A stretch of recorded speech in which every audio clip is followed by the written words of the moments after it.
Yeah, I guess speaking of some other, sports documentaries out there, Derek Jeter launched his, was it maybe a couple months ago now, but I think it just kind of finished off this past week, I believe. Would love to hear, Pat, your initial thoughts of like this docuseries that Derek Jeter had. What did you think? Did you learn anything or any insightful, fun stuff that you may have gone from it?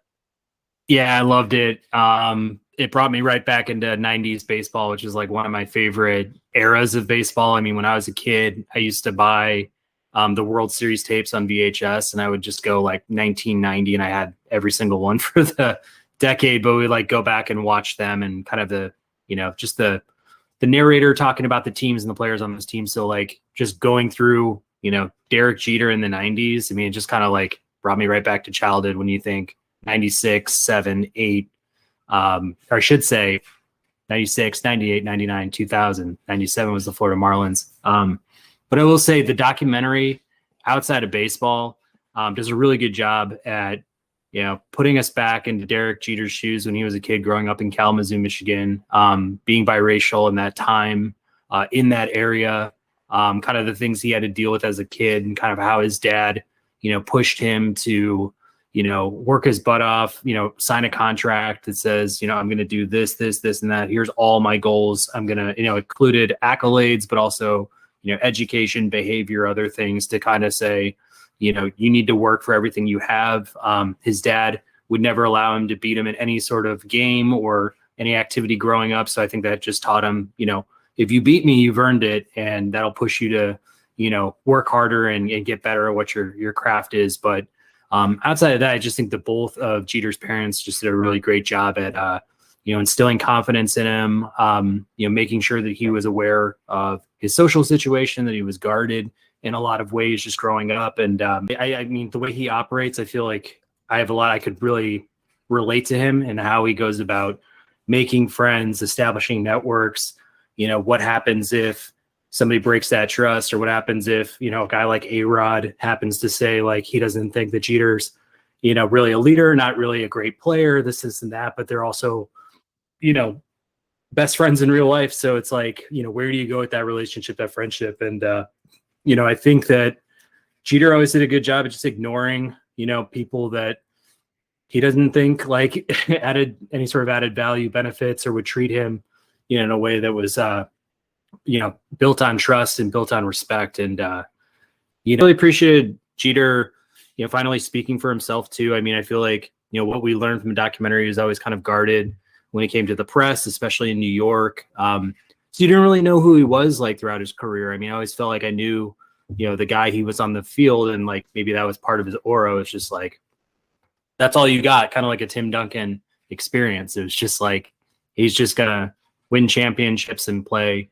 at an elite level. And that's pretty much, that was Derek Jeter. And, with the A-Rod situation, A-Rod, if you didn't know about it, decided to maybe like critique his leadership at that time, or, try to establish himself as being the best player and kind of, making that known on paper. And it kind of just led to a lot of A-Rod's own insecurities. So Jeter was just like, didn't really say much about it. It was just kind of like, all right, man, I thought we were best buds, but I really can't trust you. So just learned a lot about, Jeter's personality in that sense.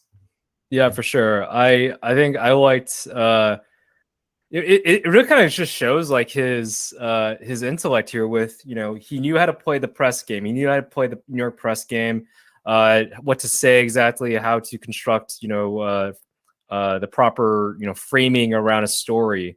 And then, yeah, he was like, to hell with it. I'm just going to start my own company, get players' words out there, in a way, it kind of is like a big FU to the press. Although the press kind of like, there's always that debate of like, is he really that good? Is he really not that good or whatever? I mean, sure, his defense might've been sketchy, but the guy's like 5th all time in hits. So he's pretty damn good. Right. So, but yeah, like it really just shows like how, his intellect in the PR and press game and how to navigate those things. I think that's definitely great for, as a leader, is being able to communicate at least, with external forces as well as internal forces, right? He was able to communicate with his teammates. A lot of his teammates loved him. He's got his homeboys, Posada, Pettit, Gerald Williams, his late friend and everything.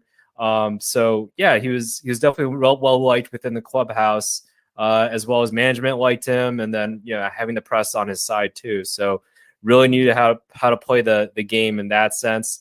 And yeah, started his own company just to get stories told about players, and then now we see that that's kind of where the trend is now with podcasts and the new media that I think Draymond Green likes to call it. So like where the players are the ones creating their own narratives, talking about things, writing articles, or using social media, Instagram or TikTok or YouTube to get their ideas and their thoughts on certain things that are happening out in the world. So it really Jeter in a sense was ahead of his time. I think I remember the first time when he announced the Players Tribune, I'm like, I don't know about this thing. Is this thing gonna take off? But here we are, and it's killing it. So yeah, definitely like that. I liked how it definitely portrayed him more as like a family man a little bit. I liked how I think that's one contrast in how it differentiated from the Jordan docuseries that we can definitely talk about that a little bit later, but that really showcased like his relationship with Hannah, his wife. It was pretty funny that and I don't know if this was like all a setup, but like all his family and friends were like, they're kind of the same person. Like they have to deal with the limelight in order to it's part of their job, but they don't necessarily like it or enjoy it, or they're not necessarily gravitated towards being all showy and everything. So I liked how they brought about that, and then about kids and family. So, and I think somebody said it like on when they I think maybe in the last episode, it was like, yeah, Derek kind of lived like as a guy as good of a life as at least right now as he can. He's not even 50, right? So definitely a lot to admire in that sense, and kind of how he orchestrated his career in a way and was able to turn it into another career as a owner of the Players Tribune, and then also a short-lived CEO of the Marlins, or partial owner of the Marlins. So we'll see what happens if he does get back into an ownership group again. I know the Angels are back on sale again, so maybe there's something there. But yeah, it's hard to beat his career with that. Yeah. And I think he did a great job with the Miami Marlins while he was there. I mean, it felt like they were heading in the right direction. We didn't really get the full scoop. Maybe that's just Jeter being Jeter and just like not wanting to get into any sort of issues with ownership that's currently there, like what the separation was really all about. But it just kind of seemed like it was in conflict with winning baseball games. And that's what, got him this documentary, was because he won baseball games, he won championships. And the reason why he did that was because he was a great leader. He really brought guys together. He got rid of distractions. Like, if any of these current players in any sport just want to understand what it takes, I mean, just seriously watch that doc, maybe watch the Jordan one, if Tim Duncan happens to make one, watch that one as well. It's, Brady has his own doc. It's kind of like you start looking at who these docs are made after, and it's like, they're not made after guys who, had the most points in their career, or, were the faces of Adidas for a time. It's like, really it's just about, doing what you can for the team in order to get you over the hump, and, kind of always be,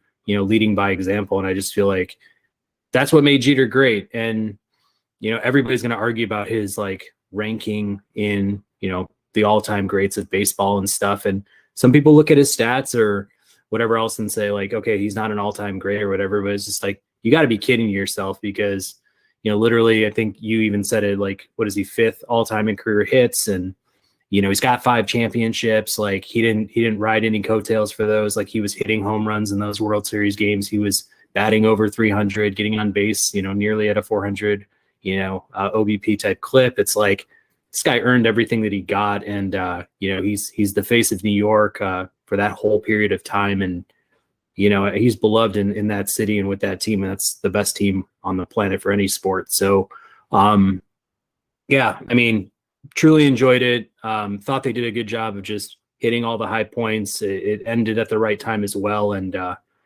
really enjoyed that one.